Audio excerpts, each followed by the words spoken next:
Hello, gorgeous. So, this episode is going to be a little different simply because I wanted to address some topics on the podcast because I've been addressing them in my Instagram stories and in my email list if you are subscribed to that.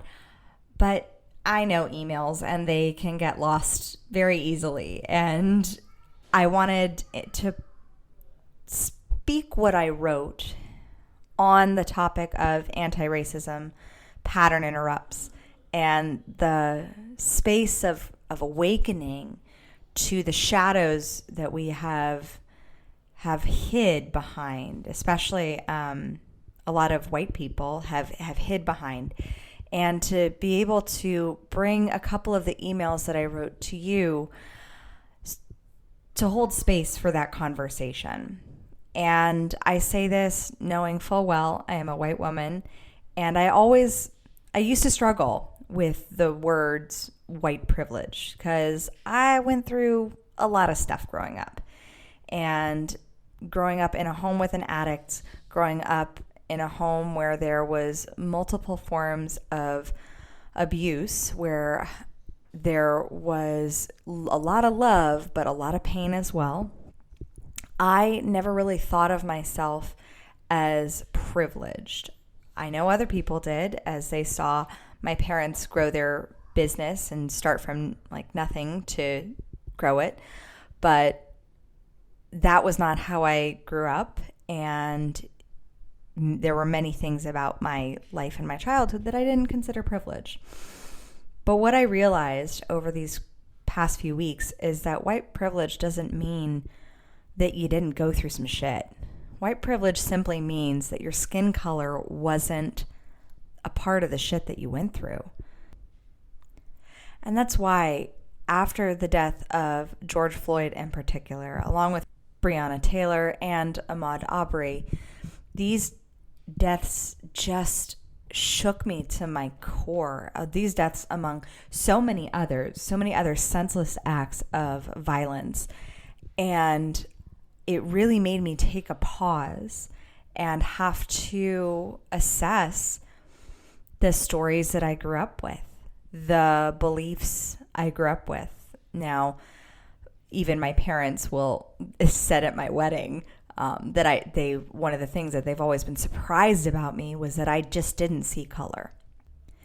And now I will say this because I know that for some that statement is triggering or it's conducive of white guilt, but I really do look at the heart of people. But this time and this pause has really allowed me to assess the privilege that I grew up in and being able to address it and acknowledge it for what it is.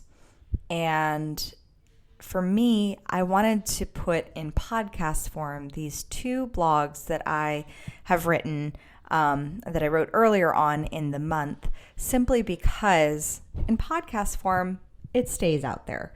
And these were blogs and there are also emails that I sent to my list. And the first one is called A Pattern Interrupt for Humanity, because that's what I believe that this time was. I wish I could say that I had the words for these past few weeks. A shift has been needed in the world and in ourselves. COVID gave us an opportunity to reflect on what's most important to us. For some, it gave us a chance to align and reconnect with our families. For others, it brought into stark contrast our own escapist tactics, feelings that have been repressed or suppressed, waiting to be released when the kids graduate. For some, it gave us a swift kick in the pants to pivot, realign our businesses, shift into miraculous overdrive with our productivity and our creativity. And my revolutionaries, Meredith, Stuart, Kala, holy moly, how proud I am of you for having pivoted and adapted your businesses and entire industries for this time. For others, it realigned the fuck out of us to what we want and to what the future holds for us and our industries. Is it even a business you want to be in? Is it even an industry that is going to be around in 5 to 10 years? For myself, these past 2 months have connected me deeper to my spirituality and my relationship with God. It has made my life a miracle, living in a land surrounded by surf and butterflies. It's also brought into a crude light some darker patterns that needed to heal for me.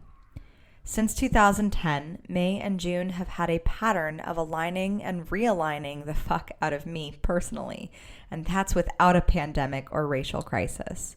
What I've realized is that life leaves clues, and patterns repeat until a rude awakening is realized. In 2010, I left my boyfriend and started dating the man who I would then elope with 3 months later. In 2011, my husband returned from deployment and we began our dissolution, aka divorce, something I never thought I would do. 2012, the boyfriend from 2010 robbed my family of nearly $100,000, and it was the same month that I was raped. In 2014, legal proceedings began with my ex-business partner, with a buyout signed 3 months later. In 2016, we bought our first 30-unit apartment complex, both Spike and I, and by that I mean we, to discover that it was a pretty rough place, and spent the next 4 years repositioning and repurposing it to serve as a safe place for the community. In 2017, I was pregnant and slightly panicking with a first-time baby, turning pro in my coaching business, and a lot of new hormones were going down. In 2018, I closed my Pilates studio and stopped coaching out of a location to take my business 1,000% virtual and travel the world. And in 2020, what the fuck world? I share this with you not for pity, but simply that at least for me, May and June have had a neurological hardwiring for PTSD, for which I'm seeking out new tools and therapies to help me heal that. Not that all those experiences were bad, but all of those experiences were a massive alignment check to allow me to notice other patterns like businesses, bad boyfriends, and buyouts that were no longer serving me. We cannot change any pattern that we're not aware of yet.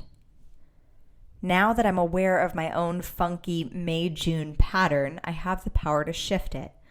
Life requires a pattern interrupt to show us what patterns are serving us and what patterns are keeping us stuck and in past programming. Sometimes a pattern interrupt is pausing to reflect, educate, and question your own belief systems. Sometimes a pattern interrupt is changing your daily pattern of busyness to be intentional and present with your family. Sometimes a pattern interrupt is a pandemic. Sometimes a pattern interrupt is just the fact that the pattern has repeated and repeated and repeated enough times for us to finally stand and say, enough is enough. You cannot change a pattern until you are aware that there is a pattern in the first place. Which brings me to this. We have had in America a pattern for hundreds of years of repressing and suppressing people of color. We have 400 years of this pattern, from slavery to Jim Crow to George Floyd. This pattern has to stop. And I think now more and more people are aware of that and understand that. But how? How do we unravel a pattern that has been 400 years in the making and rewire the neurology of a colonial bias toward white people being in power? I wouldn't even dare to pretend that I have all the answers, or any really. But as a coach, I do know this. There is power in asking new questions. How can you love and empower people of color more? How can you lift your sisters and brothers in life up? How can you unite the parts of you and bring more wholeness into your own life? How can you bring more compassion to your community, to all members of your community? It first starts with asking these new questions about ourselves. We have an opportunity now to rewire and create some new patterns within us so we can change what's around us. And that is the ripple effect across our country and around the world. And at first, there are many who will want to throw around the I don't know what to do excuse, which only causes the pattern to perpetuate and repeat. But what if, this time, you just sat with a new question? What if you made it okay to not know the answer right this very moment, but to allow, trust, and collaborate in love to allow the answer to unfold? What if you focused only on finding a solution and made yourself unavailable to stop until you have found a solution or 5? What if you gave yourself permission to make mistakes and then only learn and grow from them? Check in with yourself about what new question could unlock some new truth inside of you that could actually serve humanity. Change starts when we are first aware of our own patterns and then take action to shift. I have massive hope for this pattern interrupt in the world, for there is an awakening of a new earth unfolding right now. Decide what it is you want it to look like. For me, it's beautiful, colorful, joyous, accepting, and empowering. Now it's time for us to go forth and make it so. So that was one of my responses in response to actually being a bit silent for a couple weeks. I took a few weeks where I really wasn't posting much on social media. I honestly didn't have the words or know what to say. And I took that time to study, to listen to Black voices, to ask questions of friends, of clients, of comrades, and to gain an awareness and an understanding beyond my own experiences.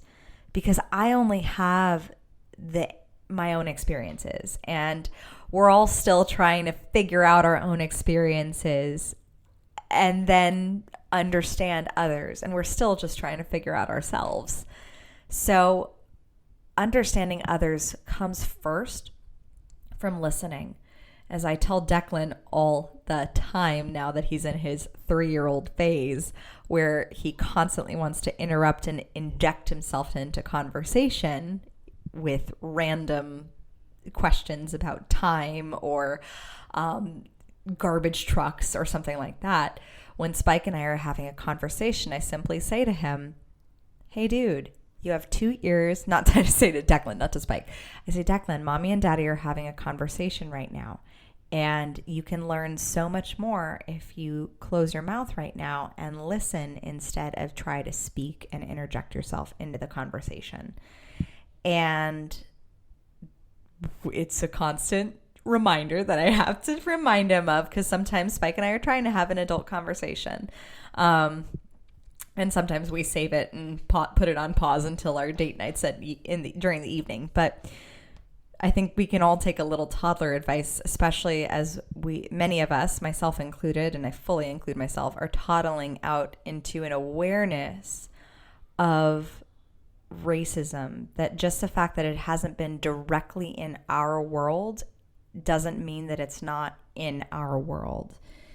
And allowing us to really look at all those pieces and listen to the conversations and open ourselves up to be coachable and teachable on these topics and on our history. And which brings me to the second blog that I wrote called Unwinding the Body of Racism, or butt muscles, one of the two. So since restrictions are slowly and systematically lifting in Australia 3 weeks ago, I have received exactly 3 massages. Yes, nearly a massage a week, and spoiled, and I'm 100% okay with it. This past Sunday, when Jaime was working on my lower back and butt, she noticed something that I had never really paid attention to. As a former Pilates instructor, I know you've got a lot of muscles in your butt. You've got the big bad boys that everyone knows about, the gluteus maximus, medius, and minimus. But then underneath those, there are about 5 other smaller muscles, like your piriformis, your obturator externus, and other funny sounding Latin ones that make you sound like a smarty pants when you say them. It's these smaller, lesser known muscles that sometimes get so tense you don't even notice them anymore until you do. They're so deep and so used to being so wound tight that you don't even realize you've got an annoying ache in your ass. It isn't until you slowly, deeply get a good massage like neuromuscular therapy or acupressure that you realize just how deep and how tight these muscles are, like a violin string that's about to snap. But you've grown numb to the pressure. You've grown numb to its own lack of blood flow, and you've grown numb to the pain. You didn't intend to go numb to it. You didn't even realize it when you did. But as you go about your day, forging ahead, you're not really paying attention to those deep muscles below the layer of solid surface muscles. As you slowly allow them to release, I figure I've got about 3 massages before mine do. They can be achy and sore, and they remind you constantly, daily, of that pain that you didn't know you had in your butt until you did. And then you can't unknow what you know and know you are aware of until you know something new, COVID was like a massage for the pace of the world. Suddenly, we were thrown onto the table without a place to be. Stay there. For some, it threw us on the table of focus, hunker down with laser intention on purpose. For others, it threw us into awareness of the things that we'd grown numb to, marriages that weren't working, business partners that were out of alignment, paths that were no longer on purpose, beliefs that we tried to blaze past without taking a moment to acknowledge them, or question why they were there in the first place, or who put them there, and how are they serving us to move forward. All the tightness we'd grown numb to carrying around was there, being massaged out in the 2 months of worldwide stillness. Personally, relationally, countrywide, worldwide. It's no wonder as a world we were awakened to the aches of systemic racism and Victorian age educational systems that are no longer serving the empathic, creative, empowered, freedom-seeking awakening of this world. Now is a time to sit in the discomfort of change as a culture. Because even when it's good change, like a tight muscle unwinding and releasing from years of numbness, there is ache, there is discomfort, there is course correction. In the body, when one muscle has been wound so tight, it's usually causing overcompensation, meaning it's not allowing for the other muscles in the body to do their job. So other muscles that should be able to support the tight muscle have been stretched and ignored and have not had the opportunity to strengthen to keep the body aligned. We haven't built them up. They haven't consciously been strengthened. To release and realign, it's a 2-step process. 1, letting go requires keeping yourself at the table, digging in and holding the space for new solutions to arise through the knotted fibers. The muscle that has been wound tight, trying to dominate the others, needs to chill the F out and relax. It still will have a job to do, just like all the other muscles in the body, but it needs to stop thinking it needs to compensate or dominate the other muscles. It doesn't. We must do the work to unwind generations of overly taut muscles that have gone numb to the pain they are causing to the rest of the body. This is what is happening now. An awakening of the overcompensation and domination of certain white muscles. Unwinding 400 years of a muscle that has been wound so tight and dominating for so long will take time. Simultaneously, we also need to focus on strengthening the other muscles of the body, consciously building them up, supporting them, making them stronger. This is Black Lives Matter. This is people of color. These are the muscles of our human body that have been discounted, ignored, rejected, and left strained and overly stretched at the expense of the dominating, overcompensating muscle. Strengthen the muscles of our human body by buying from BIPOC businesses. Work out your muscle of voting for people who support BIPOC equality. Stretch your muscle by stretching your dollar to donate to BIPOC charities and causes. A body realigns when all the muscles are working in collaboration with each other to strengthen and support the structure of the body as a whole.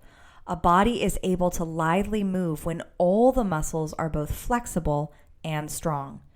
Change will make us soar, but it will also make us strong and aligned as a human race. So I hope those 2 metaphors of pattern interrupts and butt muscles gave a little bit of insight, because here's the thing. How you do anything is how you do everything. And so I encourage you to examine the beliefs you were taught, the stories you were taught, the beliefs you're holding, the wound tight dominating muscles in your body, both physically and metaphorically, to be able to really take a look at what do you need in this time right now to be strengthening, to be building up. Maybe it is your compassion for people of color. Maybe it is your empathy. Maybe even it's your anger, because all our emotions are simply teachers. Your triggers are your teachers. So when you catch yourself triggered, immediately wanting to jump into something with your perspective and your opinion and that you have to be right about whatever it is, take a moment to listen, not just to what people are saying, but what's inside, questioning, where is this trigger coming from? What is the underlying emotion that I am ready and willing and need to release? Because it is through releasing collectively the negative emotions that we lift and elevate the vibration of the planet, that we lift and elevate the vibration of humanity. But it starts with us. It starts with us looking at our triggers, at those things that we so desperately want to be right about, whether it's, saying that all lives matter instead of saying Black Lives Matter, or whether it's saying something about COVID. Whatever it is, take a minute to assess, because it's going to guide you to what your values are. And your values, your beliefs, they translate into the actions and habits and thoughts and feelings that you feel on a regular basis. And if something is out of alignment, meaning you're getting triggered by something, then check yourself as to where you may be acting out of alignment with your values. This is a journey we are all on. We are all on a journey of awakening, especially if you're listening to this podcast, of awakening, of awareness, of self-examination, and really taking stock. These things are not taught in school. So that's why as adults, we're just now learning this. So be kind to yourself as you enjoy and experience the learning process. Because yes, will there be times that you may be technically wrong for saying the technically wrong thing? Possibly, probably, yeah. At the same time, what if instead you looked at every experience, every interaction, and checked your ego at the door and looked at every experience as an opportunity for you to learn and to grow and to evolve into a better, more enlightened, more purposeful, more aligned, more empowered, more courageous, more influential human being and leader? Because that's what this world needs. This world needs conscious leaders to rise up and to speak out and to stand up and show up. So if you love this episode, please take a screenshot of it. You can DM me either personally or you can take a screenshot of it. I hope this served. And I love you so much. I am so grateful for this community, for the kings and the queens that I see day in and day out stepping up and standing out and choosing to show up as a leader of their life and of their circumstances, and who are willing to question their programming, their conditioning, and their self-limiting beliefs so that they grow beyond and evolve into the amazing future self that they are born to be, and that you evolve into your extraordinary highest magnificence, because as the law of oneness dictates, we are all one. So let us unite as a human race in compassion during this time, and in conviction to standing up for injustice when it shows up in our society. Thank you so much.